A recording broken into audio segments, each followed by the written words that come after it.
금고 비밀번호를 누르는 손이 떨렸어요. 남의 집 금고를 여는 게 너무 두렵더라고요. 하지만 할아버지가 각서까지 써주시며 간곡히 부탁하셨으니 어쩔 수 없었죠. 딸까. 금고가 열렸어요. 안에는 어린 남자아이의 사진이 가득 들어있었습니다. 이게 뭐지? 사진 한 장을 집어들었어요. 뒷면에 이름과 생년월일이 적혀 있더라고요. 한수철. 1958년 3월 15일. 뭐, 말도 안 돼? 바닥에 주저앉고 말았습니다. 이 이름, 이 생년월일. 제 남편과 똑같았어요. 이게 우리 남편. 손이 부들부들 떨렸어요. 그럼 이 할아버지가 남편의 친아버지란 말인가요? 제 이야기는 여기서부터 시작해야 할 것 같아요. 60대 주부 박형순입니다. 저는 가난한 집 맏딸로 태어났어요. 집은 가난한데 자식은 5이나 됐죠. 중학교를 졸업하던 해, 저는 엄마에게 조심스럽게 말을 꺼냈어요. 엄마, 나 고등학교 교복 사야 하는데. 교복? 고등학교도 가려고? 응. 나 이제 중학교 졸업하니까 고등학교 가야지. 꼭 가야겠어? 여자애가 고등학교까지 나와서 뭐 하게. 그때 옆에서 듣고 계시던 아버지가 불같이 화를 내셨어요. 이게 다 무슨 소리야? 집안 장남이 공부를 안 하면 집안이 바로 서지? 누나가 돼서 동생은 안 챙기고 너 하고 싶은 것만 다 하겠다는 거냐? 부모님에게는 아들이 우선이었어요. 저는 말 그대로 맏딸이었죠. 동생들이 넷이나 있었는데 바로 아래 동생과 막내가 남동생이었거든요. 저는 결국 눈물로 고등학교를 포기했습니다. 대신 미신공장에 들어가 남동생들의 학비를 벌기로 했죠. 처음엔 절망적인 심정이었는데 사람들과 공장에서 일하다 보니 활력이 돌아오더라고요. 매달 번 돈 대부분을 집에 보내주고 최소한으로 아껴서 생활했습니다. 맏딸이니까 그렇게 해야 하는 줄만 알았어요. 그렇게 살다 보니 열심히 일하는데 제 손에 남는 게 없더라고요. 그래도 남동생이 고등학교에 들어갔다는 소식에 제 일처럼 기뻐 눈물을 흘렸습니다. 남동생 교복 사주라고 보너스 받은 것까지 알뜰살뜰 보내줬죠. 그런데도 제 남동생은 저한테 고맙다는 소리 한 번 안 했어요. 그저 누나가 해주는 게 당연하다고 여기는 눈치였죠. 그래도 맏딸이니까 제 할 일은 남동생들 뒷바라지인 줄만 알고 살았어요. 그러던 어느 날 작업반장이 그러더라고요. 아니, 맨날 손목이며 허리에 파스만 붙이면 어떡해? 병원을 가야지. 한 해 넘게 공장에서 일하면서 안 아픈 데가 없었어요. 그런데 동생들 학비며 집에 생활비를 보내면 병원 갈 돈이 나올 리 없었죠. 제가 우물쭈물하면서 대답을 못하고 있으니까 작업반장이 저를 보면서 한심하다는 듯이 혀를 찼어요. 솔직히 저는 기분 나빴습니다. 제 몸은 제가 알아서 하겠다는데 자기가 무슨 상관인가 싶더라고요. 그런데 점심시간에 작업반장이 저를 부르는 겁니다. 따라와요. 싫어요. 밥 먹어야 하는데. 밥은 나중에 먹어도 돼요. 일단 따라와요. 솔직히 따라가기 싫었는데 그래도 작업반장인데 어떡해요. 일단 따라갔죠. 갔더니 저더러 자기 차에 타라고 하더라고요. 싫어요. 제가 반장님 차를 왜 타요? 삐졌어요? 어머, 제가 왜 삐져요? 아까 내가 뭐라고 했다고 삐졌잖아요. 탑니다. 팔도 안 비틀고 그냥 탑니다. 작업반장은 무심한 척 조수석 문을 열어주고는 운전석으로 가더라고요. 저는 그가 열어준 문을 뚫어지게 보다가 일단 탔습니다. 몇 년을 본 사람이라 불편하지 않았어요. 작업반장으로서 일도 잘하는 사람이라 믿고 따르는 편이기도 했고요. 작업반장이 저를 데리고 간 곳은 병원이었습니다. 왜 병원을? 저 안 갈래요. 그냥 갈래요. 제가 나가려고 하는데 작업반장이 제 손목을 덥석 잡는 겁니다. 아, 그에게 잡힌 손목이 너무 아파서 저도 모르게 소리를 지르고 말았어요. 작업반장은 그런 저를 보며 한숨을 쉬더니 저 대신 접수를 하더라고요. 세게 잡힌 것도 아닌데 손목이 꺾인 것처럼 아프더라고요. 치료를 받아야 일을 할 수 있을 것 같긴 한데 병원비를 생각하니 눈앞이 캄캄하더라고요. 이 돈 내면 이번 달 생활비는 어떡하지? 엄마한테 돈 좀 돌려달라고 해야 하나? 그랬다가는 혼만 나겠지? 의사 선생님이 제 손목과 허리를 보시더니 심각한 표정을 지으셨어요. 손목 인대가 많이 늘어났고 허리도 디스크 초기 증상이 보입니다. 당분간 무리하시면 안 돼요. 네, 알겠습니다. 처방전을 받아 나왔는데 작업반장이 제 앞을 막고 섰어요. 병원비는 내가 낼게요. 약값도 내가 낼 테니까 걱정 말고 치료받아요. 네. 왜요? 제가 왜 반장님 돈을 써요? 내가 좋아서 하는 거니까 그냥 받아요. 그리고 앞으로 내 밥 좀 챙겨줘요. 밥이요? 응, 나 혼자 사는데 도시락 싸는 거 서툴러서. 당신 도시락 하나 더 싸오면 되잖아요. 그렇게 저는 작업반장의 도시락을 챙겨주기 시작했고, 그는 제 병원비를 대신 내주었습니다. 몇 달이 지나자 작업반장이 저에게 청혼을 했어요. 나랑 결혼해 줄래요? 네. 갑자기 무슨 소리예요? 갑자기가 아니에요. 몇 달 동안 생각한 거예요. 저는 아직 동생들 학비도 벌어야 하고, 그거 내가 도와줄게요. 결혼하고 나서도 계속 일하면 되잖아요. 저는 부모님께 결혼 허락을 받으러 갔어요. 엄마, 아버지, 저 결혼하고 싶은 사람이 생겼어요. 뭐, 결혼? 그게 무슨 소리야? 동생들 학비는 누가 돼? 그분이 도와주신대요. 결혼하고도 계속 일할 거고요. 그 사람 뭐 하는 사람인데? 같은 공장 작업반장이에요. 작업반장? 그래봤자 공돌이잖아. 그런 놈한테 시집 보낼 수 없어. 부모님은 제 결혼을 반대하셨어요. 동생들 학비를 벌어야 한다는 이유였지만 사실은 제가 아까워서였죠. 결국 엄마는 저에게 손찌검까지 했고 남편이 놀라서 제 앞을 막고 섰습니다. 어머님, 이제 그만하세요. 나중에 후회하세요. 부모도 없는 자네가 뭘 알아? 당장 안 비켜.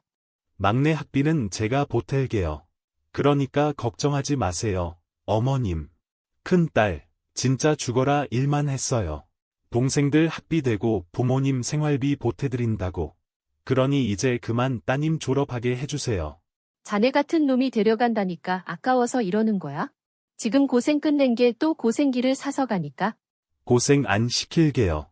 아니, 젊어서는 좀 할 수도 있어요. 근데 결국엔 뚝뚝 떨어지고 잘 살게 제가 열심히 할게요.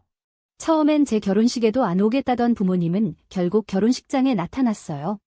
결혼식이 끝날 때쯤 아빠가 저한테 봉투를 건네주시더라고요. 내 말대로 가난한 주제에 5이나 낳아서 많이 못해줬다. 그래도 신혼 살림에 보태라. 그건 아빠가 저에게 처음이자 마지막으로 주신 용돈이었습니다. 저는 그 용돈을 끌어안고 얼마나 울었는지 몰라요. 어릴 때 그렇게 받아보고 싶었던 용돈이었는데 이제 거의 다 커서야 주시니 서럽기도 하고 감사하기도 하고 그랬어요. 결혼 후 저는 엄마한테 죄송하다는 편지도 보냈어요. 엄마, 내가 나만 힘든 것처럼 생각하고 화내서 미안해. 엄마도 힘든 거 알아. 더 오래 집에 보탬이 되지 못해서 미안하고. 그래도 행복하게 잘 살길 바라는 거 알아? 잘 살게. 그렇게 친정과 화해하고 저는 더 편안한 마음으로 결혼 생활을 이어갔습니다. 그리고 우리는 아들 하나, 딸 하나를 낳아서 다복한 가정을 꾸리기 시작했어요. 남편은 유독 딸을 예뻐했는데 저는 그런 남편이 신기하더라고요. 당신은 딸이 그렇게 좋아? 좋지. 당신을 쏙 빼닮았잖아. 우리 엄마 아버지는 아들이 그렇게 좋다고 하셨는데, 그래서 서러웠어? 솔직히 어릴 땐 그랬지? 응. 당신을 내 큰딸로 임명할게. 당신이 큰딸, 우리 딸이 작은딸. 뭐, 내가 당신 딸이라고? 응, 내가 딸들은 무지막지하게 사랑해줄 거니까. 당신은 우리 아들 서럽지 않게 아들한테 잘해줘. 누군가는 아들도 예뻐해줘야지. 남편은 제 아픈 곳을 참 잘 만져주는 사람이었어요. 그날 이후 남편은 저를 큰딸이라고 부르며 딸에게 초콜릿 하나를 사줄 때 저에게는 2개를 사주고 그랬어요.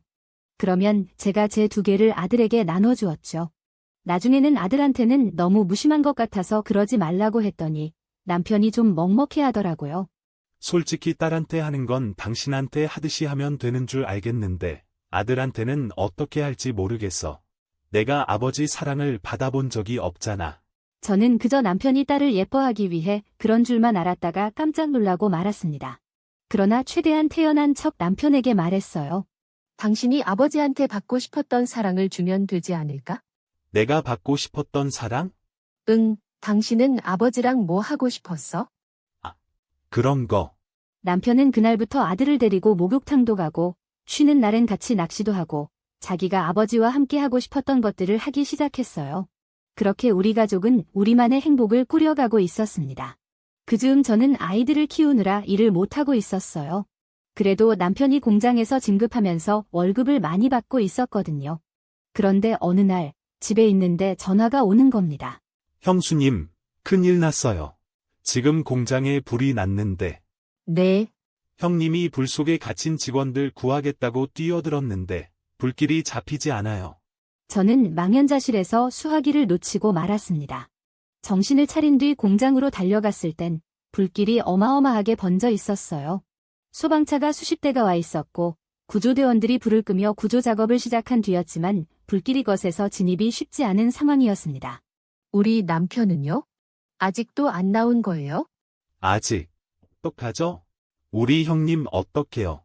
직원은 남편을 친형처럼 따르던 공장 후배였어요. 저도 같이 일할 때는 알던 사람이었는데 남편과 결혼한 뒤로는 저를 형수님이라고 불렀습니다.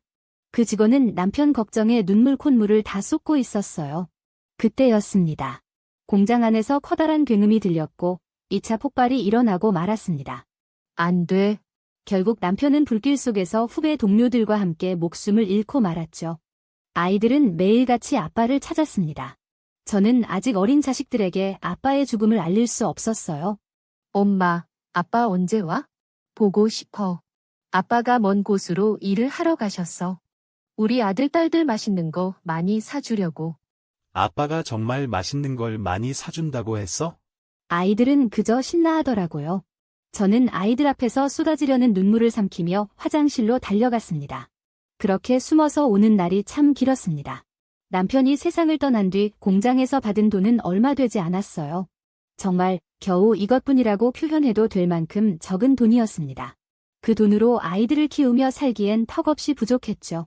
저는 간호조무사 자격증을 따기로 결심했어요. 6개월 과정이고요. 자격증 따시면 요양병원이나 병원에서 일하실 수 있어요. 네, 알겠습니다. 신청할게요.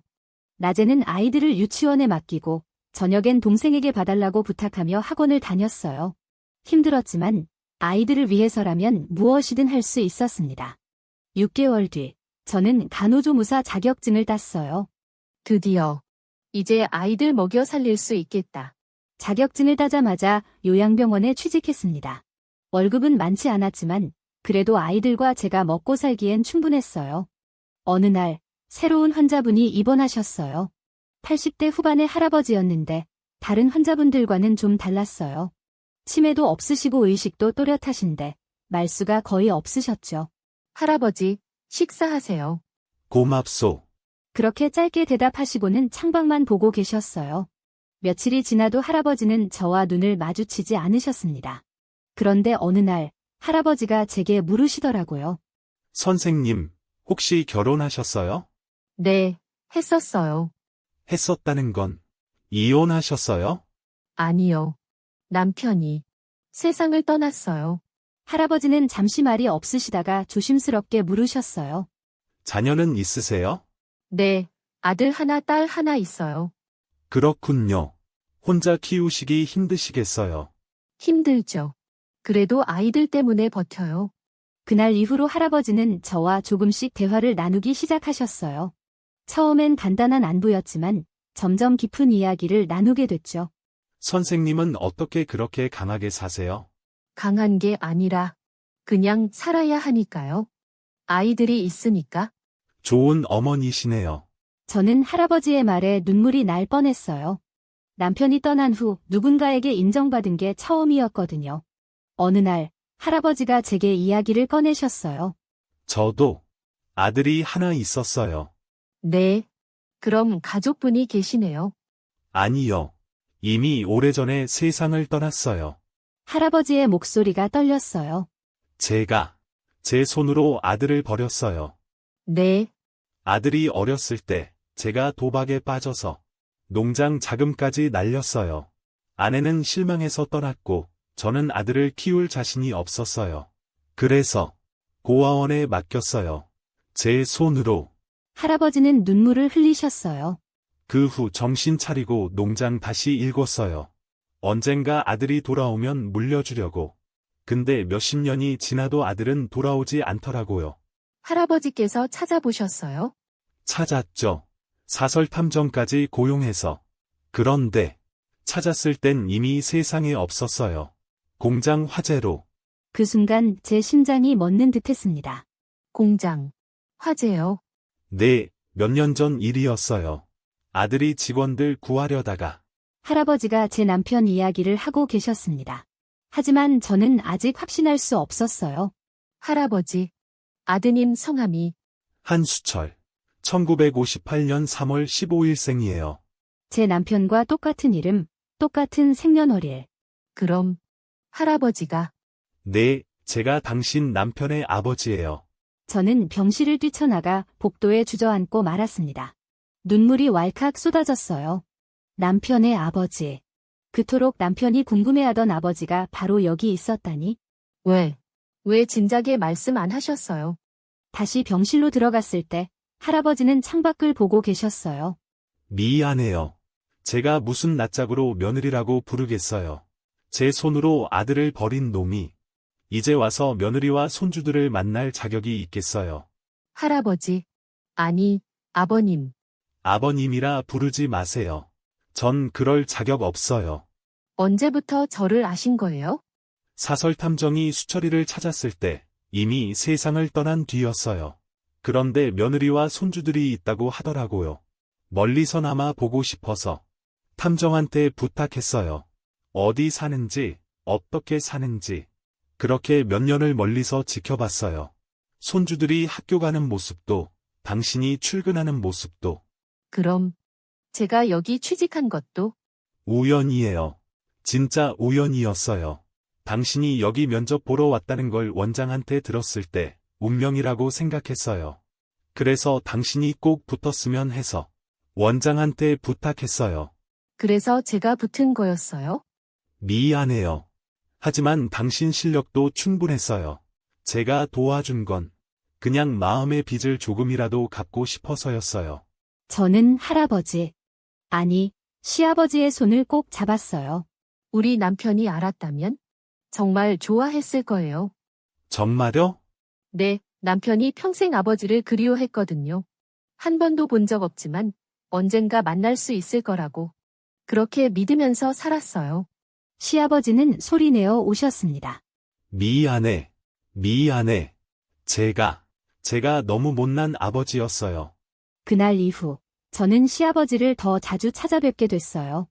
주말에는 아이들도 데리고 갔죠. 할아버지, 우리 왔어요. 할아버지, 보고 싶었어요.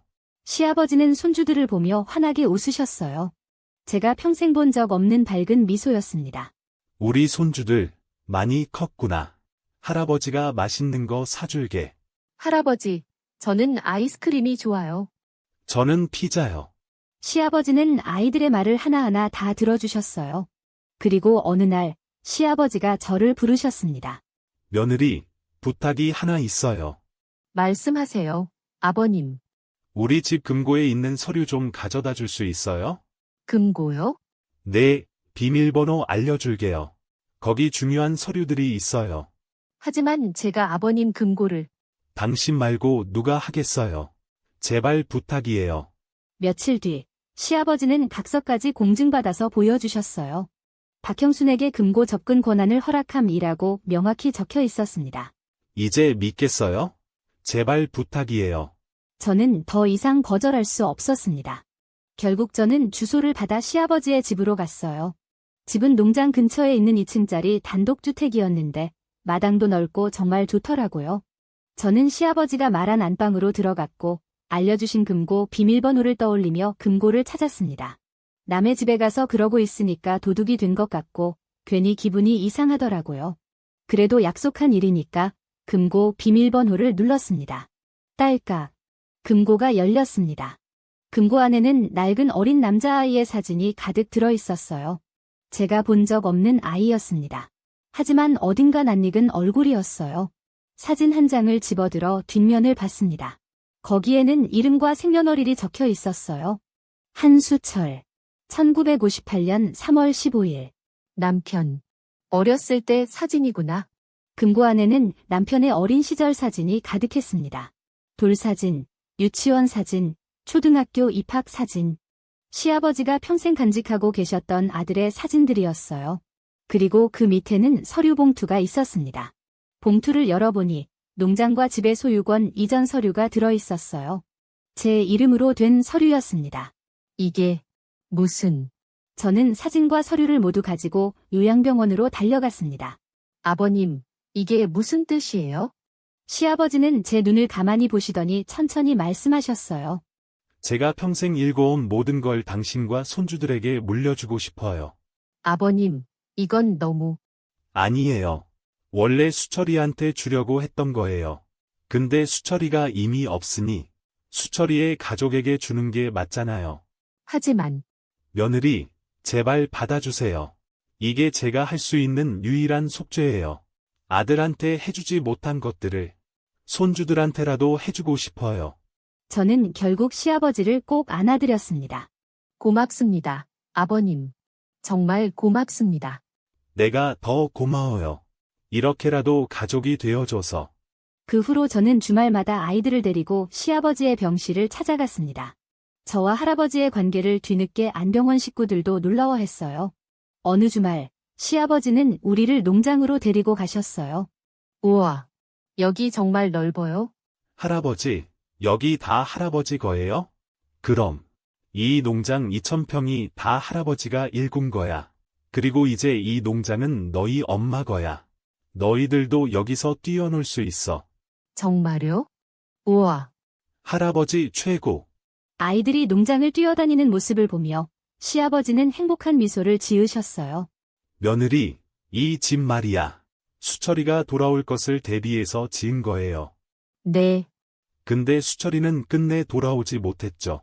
그래도 수철이의 가족이 여기 살아주면 좋겠어요. 아버님. 여기서 손주들 키우면 좋을 거예요. 농장도 가깝고 근처에 학교도 있어요. 며느리는 부지런한 사람이니까 농장 일도 잘할 거예요. 열심히 할게요, 아버님. 아버님이 일구신 농장 잘 지킬게요. 시아버지는 제 손을 꼭 잡으셨어요. 고마워요. 정말 고마워요. 그러나 시아버지의 건강 상태가 점점 안 좋아졌습니다. 저는 병원을 그만두고 시아버지의 곁에서 상주하며 보호자로서 그분의 마지막을 지키기로 했어요. 어느 날 밤, 시아버지가 저를 부르셨어요. 며느리, 춥구나. 한 번만 안아줄래? 저는 시아버지를 꼭 안아드렸습니다. 수철아, 아빠가 미안하다. 아빠가 정말 미안하다. 아버님, 남편은 아버님을 원망하지 않았어요. 평생 그리워했어요. 정말 그럴까? 네, 정말이에요. 그러니 이제 편히 쉬세요, 아버님. 고마워요. 가족이 되어줘서 정말 고마워요. 조금 뒤, 시아버지께서는 목숨을 거두셨어요. 저는 그분을 끌어안은 채 목 놓아 울고 말았습니다. 세상에서 저를 가장 아껴주셨던 남편이 떠났을 때처럼 너무 슬펐어요. 시아버지를 잘 보내드린 뒤, 저는 아이들과 이사를 했습니다. 이사는 제 동생들이 도와줬어요. 집을 본 동생들이 너무 행복해하더라고요. 누나, 내가 누나한테 많이 못해줬지만 난 늘 누나가 세상에서 가장 행복했으면 했는데 누나한테도 이런 날이 오다니 나까지 다 기쁘다. 형부가 이런 선물을 남겨줬구나.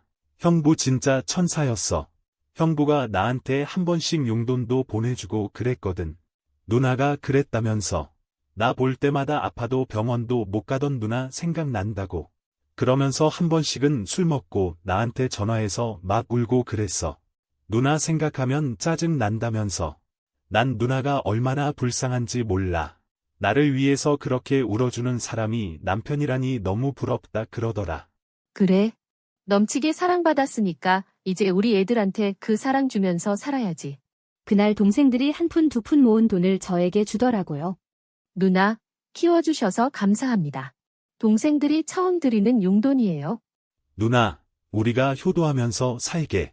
저는 동생들이 그렇게 챙기는 줄 몰랐는데 제가 정신없이 사는 사이에 애들이 다 컸더라고요. 이제는 자식들도 다 커서 독립하고 저는 시아버지가 주신 집에서 엄마와 살고 있어요. 아버지가 몇 년 전에 돌아가셨는데 혼자 남은 엄마를 보니 아쉽더라고요. 이러다 엄마도 떠나면 정말 후회하겠다 싶어 모시고 왔는데 농장 일도 도와보시면서 더 건강해지셨어요. 덕분에 형제들도 우리 집에 자주 모여서 날이 갈수록 우리는 더욱 우애 좋게 지내고 있습니다. 제 아이들은 시아버지가 상속해주신 재산 덕에 하고 싶은 공부도 충분히 하고 결혼도 잘해서 살고 있어요. 그리고 저도 농장 일하고 아이들 키우면서 검정고시로 고등학교를 졸업했죠. 최근에는 방송통신대학에서 공부를 시작했어요. 제가 엄마한테 큰딸이 대졸자가 되면 어떨 것 같냐고 물으니 엄마가 본인도 한글 공부가 하고 싶다고 하시네요. 미워하고 사랑하고 가족이 있어서 울고 웃는 게 인생이라는 것을 환갑이 넘어야 깨닫습니다. 그러니 내일은 엄마에게 한글 교실을 등록해드려야겠습니다. 남편도 시아버지도 이제 없지만 그분들이 남겨주신 사랑으로 저는 오늘도 행복하게 살고 있습니다. 가끔 농장을 걸으면 시아버지의 목소리가 들리는 것 같아요. 잘하고 있어요. 며느리. 고마워요. 네, 아버님. 덕분에 잘 살고 있어요. 저는 오늘도 농장을 걸으며 제게 주어진 행복에 감사합니다. 늦게 찾아온 행복이지만 그래서 더 소중합니다. 제 삶은 험난했지만 결국 사랑하는 사람들의 따뜻함 속에서 행복한 결말을 맞이했습니다. 어떻게 보셨나요? 참 많은 생각이 드는 이야기입니다. 가족이란 무엇일까요? 피를 나눴다고 다 가족일까요? 시아버지는 평생 후회하며 살았지만 마지막엔 가족의 사랑을 느끼고 떠나셨습니다. 이 영상이 여러분께 조금이라도 도움이 됐다면 좋아요 버튼을 눌러주세요. 구독과 알림 설정을 하시면 계속해서 실제 사연을 받아보실 수 있습니다. 댓글로 여러분의 생각을 들려주세요. 여러분의 댓글 하나하나가 저희에게 큰 힘이 됩니다. 다음 영상에서 또 만나 뵙겠습니다. 감사합니다.